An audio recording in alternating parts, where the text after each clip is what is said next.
ou bonsoir, bienvenue sur TV5 Monde et dans l'univers de l'excellence Vianney Plus Ultra. Ces univers de l'excellence et de la nouveauté vont, je l'espère, vous faire passer encore une fois un bon moment.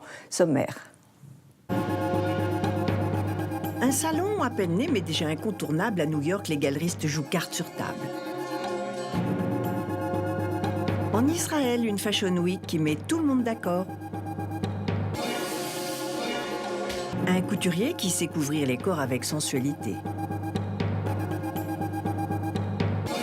Un hôtel où tout Paris est réuni, c'est ici.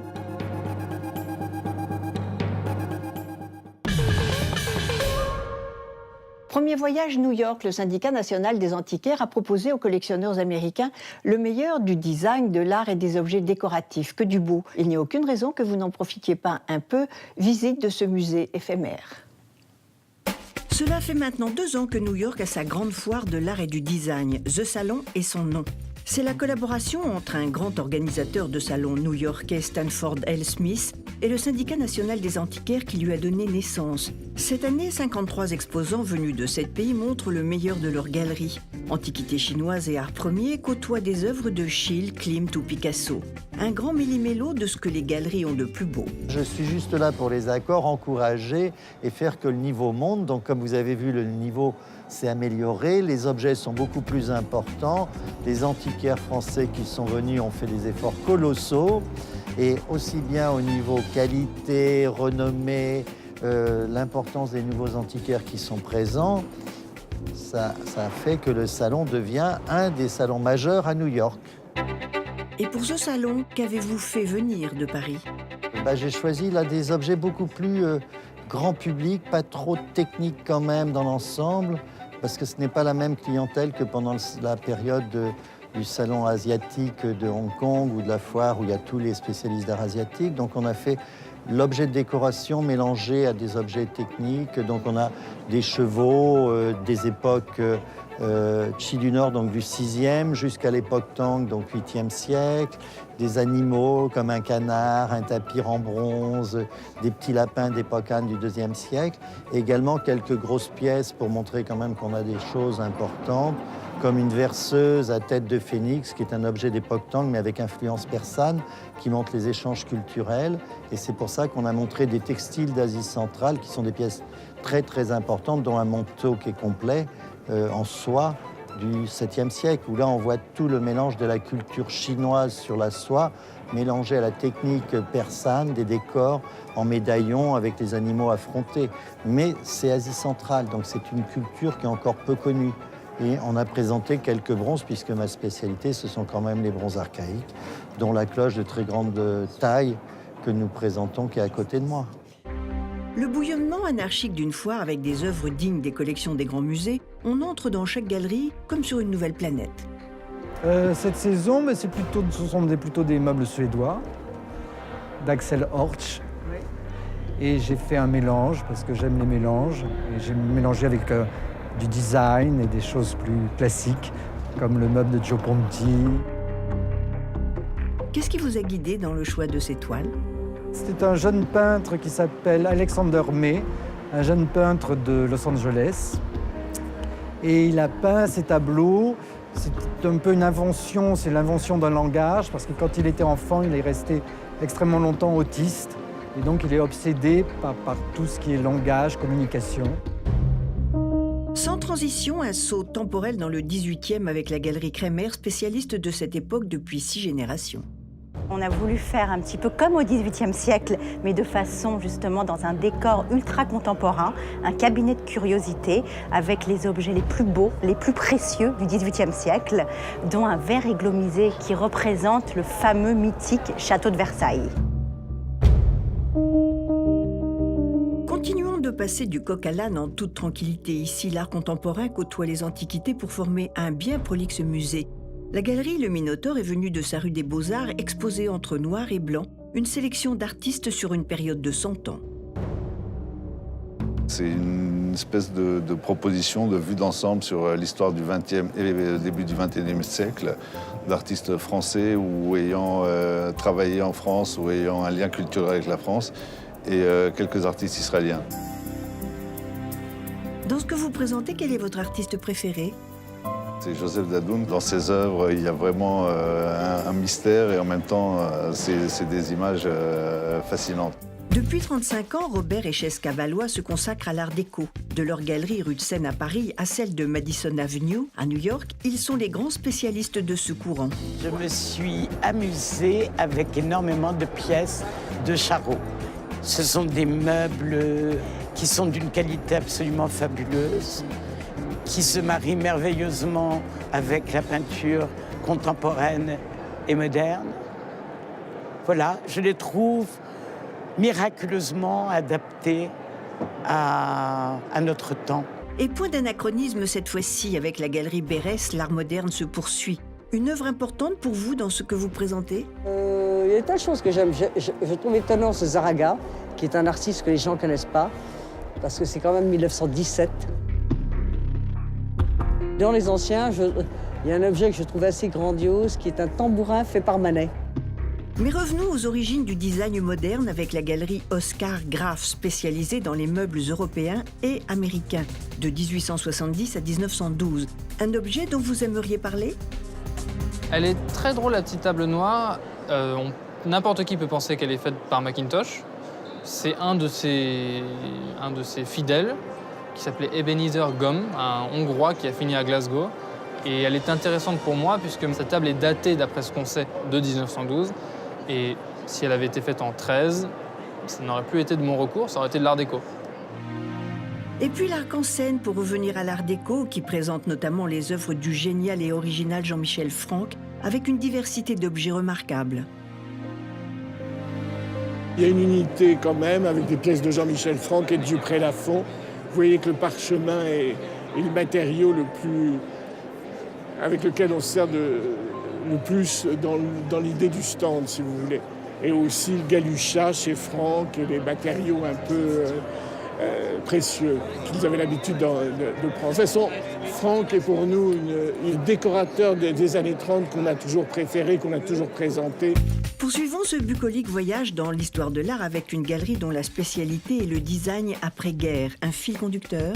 J'ai pensé à faire quelque chose d'essayer en tout cas de faire quelque chose de cohérent, c'est-à-dire de montrer Oscar Niemeyer et Charlotte Perriand. Donc en fait, j'essaye toujours de trouver un thème qui soit nouveau, tout en continuant le travail qu'on fait à la galerie autour des grands architectes et décorateurs du XXe siècle. Lucas Raton, troisième génération de marchands d'art africains et qui a ouvert sa galerie rue de Seine en 2012, expose pour la première fois à The Salon. J'ai amené, on va dire, des objets de caractère, avec beaucoup de personnalité, beaucoup d'expression, une certaine force. Grâce à l'ancienneté, une patine s'est naturellement créée sur le masque, au point de nous laisser un doute sur la matière de l'objet, qui est du bois, tout simplement. Après 2 années de ralentissement dû au recul des achats chinois, le marché de l'art est de nouveau à la hausse. Les États-Unis sont les numéros 1, devançant de peu la Chine. New York est donc the place to be. Il y a des choses nouvelles, il y a plus d'énergie créative au point de vue modernité. On peut ne pas aimer ou aimer, mais en tout cas, cette dernière, on sent une énergie. Et puis aussi, la réaction des gens est encore plus positive pour le client. Ils sont très partants, très décideurs. Avec une hausse record de 15%, le marché dépasse le milliard d'euros de chiffre d'affaires. Collectionneurs et amateurs étaient au rendez-vous. Nous avons plus de 1500 personnes qui sont venues ce soir, comme vous pouvez le voir derrière moi. La foule a été ininterrompue depuis notre ouverture à 17h aujourd'hui. Et alors que nous fermons à 21h30, et comme vous pouvez le voir derrière vous, les gens continuent de rentrer par vagues, donc nous sommes très contents. Une manifestation naissante, mais qui, avec une certaine trempe, préfigure un avenir sous les feux de la rampe.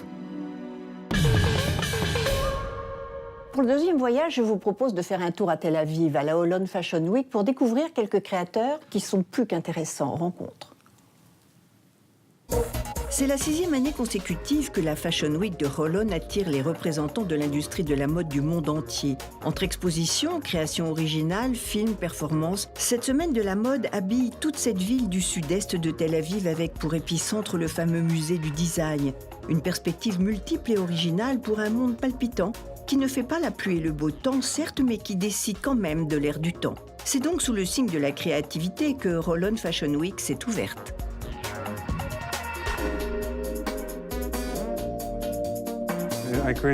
C'est moi qui ai fabriqué ce joli monstre, mais en réalité, cela a commencé bien avant moi.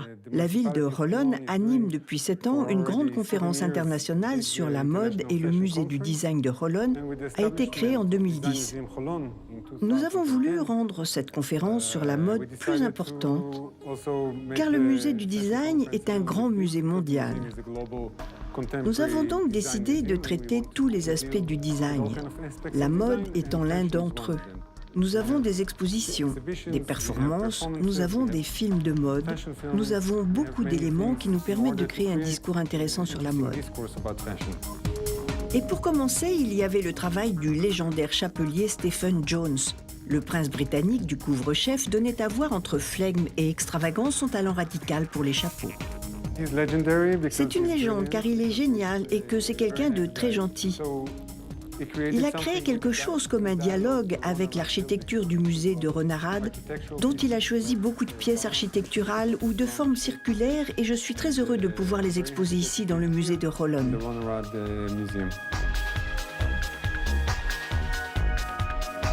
Des chapeaux mutants du Panama au béret basque réinterprétés par l'artiste avec accent, évidemment. On demande souvent qu'est-ce que c'est le bon chapeau? C'est le bon chapeau pour l'endroit, pour le temps et pour la place. Ça c'est qu'est-ce que c'est très important. La règle d'or, c'est qu'il n'y a pas de règle d'or. Un tête à chapeau, c'est un peu la confiance, le porter. Ça pourrait être un béret basque, comme ça. Ça c'est le chapeau le plus simple du monde. Mais ça pourrait être juste une fleur, un petit toque en hiver, un petit chapeau en paille. Ça ne doit être un chapeau hallucinant, mais juste commencer avec un petit chapeau, c'est le mieux. Et après, on peut porter quelque chose comme ça. C'est que nous ne sommes pas tous égaux face au chapeau. Et pour une garden party, tous les chapeaux sont-ils admis? C'est juste un jeu d'esprit. Tu sais, c'est rien plus que ça. Il n'y a pas une très grande idée dedans. C'est juste mon crayon qui passe sur la page et fait ça. De Lady Di à Lady Gaga, les artistes comme les reines ont été séduits par cette créativité que rien ne pourrait arrêter. Mais pour la fabrication de tels couvre-chefs, trouve-t-on encore le savoir-faire à la hauteur de votre imagination? C'est très difficile. Par exemple, chez Dior, nous sommes le dernier atelier de haute mode dans la maison de haute couture à Paris qui existe maintenant. C'est très rare. Et aussi en Angleterre, nous avons un atelier qui est fabuleux, mais il n'y a pas beaucoup de gens qui connaissent comment on pourrait faire un chapeau. Ce chapeau, c'était le premier chapeau qui était sur la couverture d'un journal en 1983. Nous avons reproduit pour un client et ça j'adore. Passons à la cérémonie de Israeli Fashion Award qui a vu cette année la grande dame de la mode israélienne, Doreen Frankfurt, couronnée du prix Léa Gottlieb. Après 40 ans de carrière, Doreen Frankfurt, à la fois pionnière et iconoclaste de la mode en Israël, tient ses créations loin des compromis. Créer des habits qui sont inspirés par cet endroit. C'est un endroit très spécial, fait de mélanges et de beaucoup de religions. Donc, penser des habits avec cette élégance décontractée que j'ai réussi à créer comme une signature. Une sorte de style moyen-oriental zen. J'ai commencé avec l'idée de créer des éditions limitées, des habits très design pour les prix qui étaient décernés aux femmes israéliennes. Et nous avons terminé cette soirée dans une ambiance débridée, il n'y a rien de mal à un peu s'encanailler.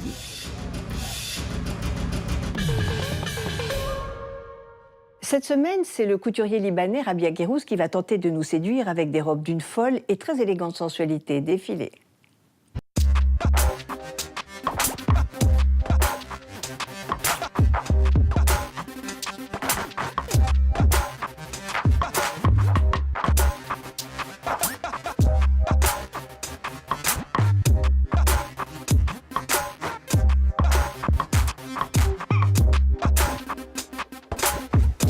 Le point de départ, c'est le vêtement lui-même. Je ne cherche pas midi à 14h. Pas trop d'histoires, enfin des histoires, c'est-à-dire j'ai j'ai envie de faire ce vêtement. Pour moi, je commence par le tissu, je choisis mes tissus, les tissus qui m'inspirent, qui bougent comme j'ai envie, qui se drapent, qui réagissent. Et du coup, moi, je les suis, je respecte ce tissu, il contrôle mon geste, il contrôle ma façon de le mouler. Et voilà, après, c'est toute une histoire entre comment couper ce tissu, comment le draper.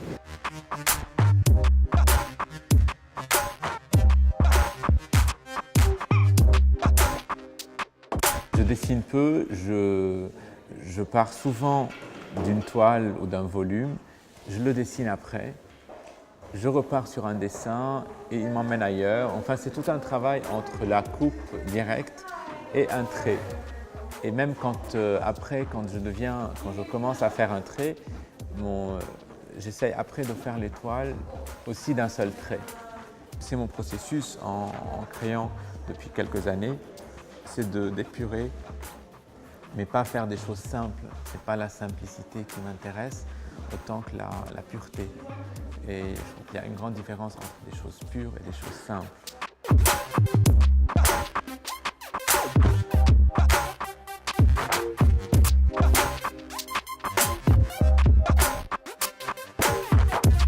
Justement, pour montrer cette force de la coupe, on a opté pour le noir. J'ai opté pour le noir, le blanc, un peu de rose et surtout cet aluminium, ce coton traité comme de l'aluminium qui va donner cette lumière que j'avais envie dans cette collection.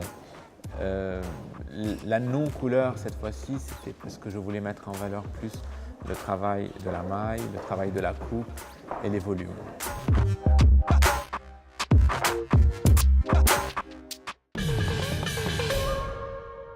Retour à Paris et hommage à Paris au Grand Hôtel du Palais Royal qui vient de réouvrir après la rénovation de ce beau bâtiment du XVIIIe siècle. Visite.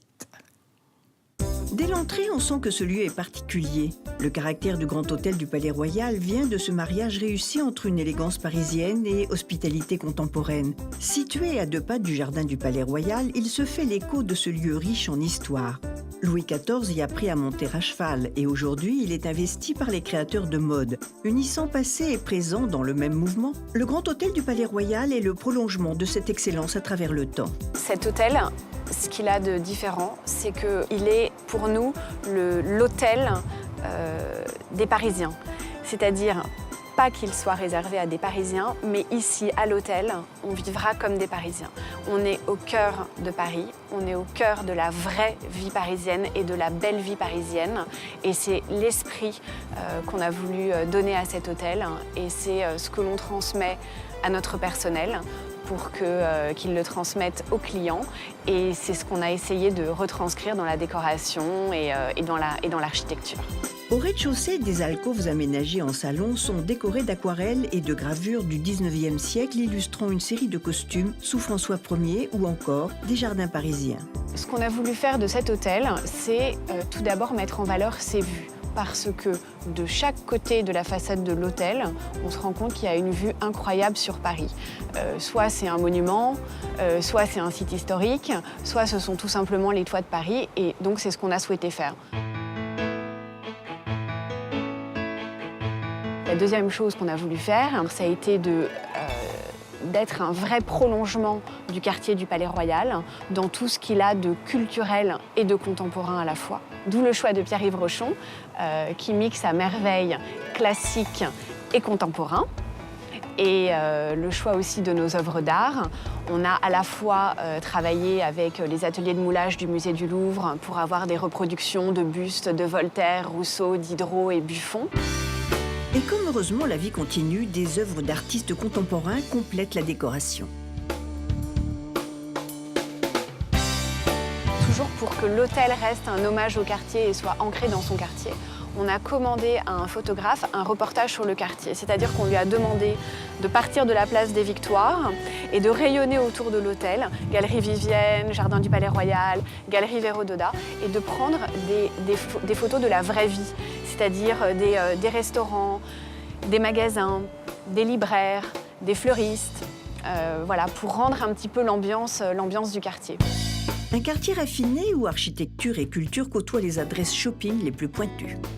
On a vraiment voulu un ancrage dans le quartier et on a aussi voulu un prolongement du jardin. C'est pour ça qu'on a une très forte présence végétale dans l'hôtel et que beaucoup de nos chambres sont dans des harmonies de vertilleuls et des dégradés de verre, toujours en hommage aux végétaux pour être un prolongement du jardin. Tout le confort d'un grand hôtel avec en plus cet esprit parisien qui lui donne du chien. On ne voulait surtout pas être un hôtel type hôtel de chaîne avec des chambres toutes identiques. Et là, par chance, on est dans un bâtiment partiellement classé à l'inventaire des monuments historiques. Donc la structure de l'hôtel nous a dicté le layout des chambres. Donc on a des chambres qui sont toutes différentes. Qui ont des volumes différents, qui ont des agencements différents, qui ont des décorations différentes. L'hôtel est composé de 68 chambres, dont 2 suites en duplex qui offrent une vue panoramique sur Paris. Si chaque chambre est différente, toutes partagent la volonté d'anticiper les attentes d'une clientèle internationale exigeante. Le chef Jean-Yves Bourneau offre une carte contemporaine volontairement courte pour ne garder que le meilleur des produits de chaque saison. On l'a aussi voulu différent avec la signature de la restauration, puisqu'on a choisi de travailler avec Jean-Yves Bourneau, qui a passé 8 ans avec Yannick Aleno au Meurice et qui a commencé avec Thierry Marx. Donc on a une réelle signature. À lieu d'exception, soins exceptionnels, c'est une maison parisienne qui se charge de la clientèle avec les mains expertes de ses artisans de beauté. On a vraiment choisi de faire un très grand hammam, plutôt que d'avoir un petit hammam, un petit sauna. Je rappelle qu'on est contraint par l'espace, puisqu'on est dans un bâtiment classé, etc. On a choisi de faire un très grand hammam, une très grande salle de sport. Quel est le principal atout de cet hôtel? Aujourd'hui, un bel hôtel, bien décoré, bien placé, c'est beaucoup. Mais sans un service excellent, ça ne tiendra pas. Les 20 personnes du service, l'emplacement, l'esprit et la vue, que demander de plus? Ça donne des envies de week-end en amoureux. La définition du luxe aujourd'hui, c'est André, l'artiste graffeur, qui nous la donne.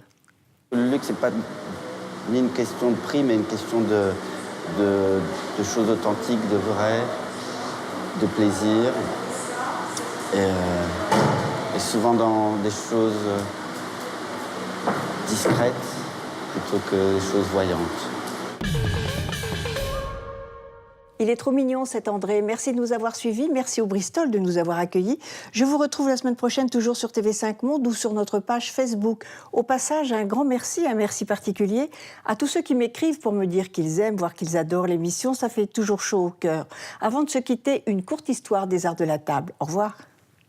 C'est à table que l'on sait si l'on est en bonne compagnie. Dès le XVIe siècle, XVIIe siècle, la table est toujours un théâtre par lequel il faut paraître. La table, jusqu'à la Révolution, était quelque chose assez simple parce que les gens étaient là surtout pour parler. Donc, à un moment donné, arrivait l'heure du repas, les domestiques venaient, ils installaient une table très simplement et les gens picoraient, etc. C'est vraiment au XIXe siècle, après la Révolution bourgeoise, qu'il va y avoir vraiment une codification très très stricte de la table. Cette bourgeoisie va essayer d'en faire plus que les aristocrates, à tel point qu'ils vont inventer des couverts à écrevisses, des couverts à salade. Parfois, il y en avait 10 ou 15 et c'était affolant. Il y avait un phénomène assez intéressant aussi, c'est une espèce de puritanisme au XIXe siècle qui est arrivé, qui faisait qu'on avait à l'égard de la chair et tout ce qui était nourriture, il ne fallait surtout pas la toucher. Alors qu'autrefois, les aristocrates, même Louis XIV, prenaient la nourriture sans aucun problème. On est arrivé à des extrêmes tels que les gens gardaient leurs gants et se servaient de ces multiples couverts et couteaux pour avoir l'air raffiné. Être ou avoir l'air, là est la question. Il y a toujours une espèce de promotion sociale qui va se faire. Par exemple, à un moment donné, c'était très élégant de faire des petites choses avec sa serviette. À partir du moment où les restaurants les ont fait, évidemment, on la pose très simplement. La table, finalement, par ces manifestations, on voyait à la fois l'influence de ce puritanisme et cette sophistication et surtout le fait de vouloir montrer sa richesse. Être en bonne compagnie, c'est finalement avoir un voisin qui a de l'esprit.